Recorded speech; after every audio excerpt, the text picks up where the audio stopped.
Daar is min dinge so lekker soos netbalondersteuners en ons het nou julle 'n bietjie dopgehou en gehoor hoe hard skree julle en hoe passievol julle is.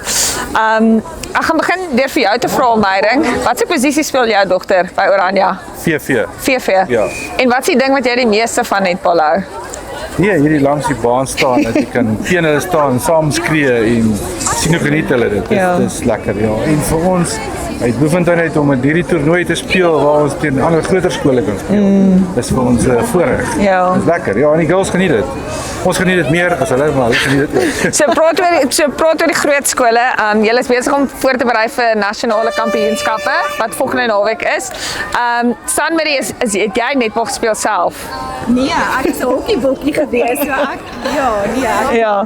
So watse wenke gee julle vir julle dogters as hulle nou so voorberei teen die groot skole en Ja, soos ek gee nooit netbalraad nie. Ek glo dit is die coach se werk om die netbalraad te gee. So ek praat maar baie net met my dogter oor mental strength Ja. en aanhou en uithou en fight en positief en spanwerk. So ja, ek gesels baie met haar.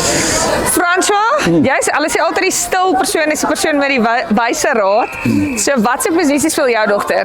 Sy is hulpdoel. Hulpdoel. Vir Oranje, ja. En hoe bly jy kalm want daar's nog 'n stresvolle posisie. Ek weet nie, my ma het altyd gesê ek kan enige posisie speel behalwe doel. Ja, ek moet sê ek dink ek ervaar die spanning meer langs die veld.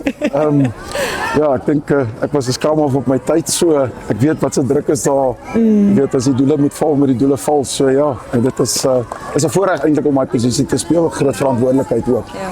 En as mens kyk soos na netbal, en ek sê altyd die gemeenskap is die lekker ding, die ouers langs die baan, die kinders. Wat is dit wat vir julle die lekkerste is as dit kom by daai netbal gemeenskap? As mense praat van netbal, wat is vir julle die lekkerste deel daarvan? Ek dink op die span, in die wedstryd is dit die kompetisie wat daar is, maar na die tyd is dit die maats wat jy maak eintlik vir lewe. En ek dink dit is die ding, dit is 'n lewenswyse en ek dink dit is wat dit spesiaal maak. Kompetisie, is straf, maar na die tyd is ons vriende. So dit is wat vir my mooi is. Luister, maar Meyring, wat wil jy sê? Nee, ek vind die lekker ons sien al die paas weer by die volgende game. Ons het al vriende geword met ander skole se paas wat ons elke toernooi kry.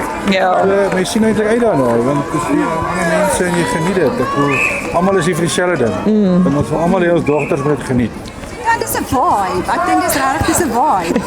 Dis 'n vibe. Ja. Hoorie, maar dit was vir my baie lekker om met julle te gesels en ek weet ek self was vir baie jare by Affies. So daar's 'n groot rivalry met Oranje en Affies, maar dit is great om julle langs die baan te sien en te sien hoe julle ondersteun en baie sterkte vir die nasionale kampioenskappe en ek hoop julle maak nog baie vriende vandag. En ja, dankie vir dit wat julle vir julle dogters ook doen en die moeite wat julle doen as ouers. Dit was lekker om met julle te gesels hier op Lions Out. Dankie. Baie dankie.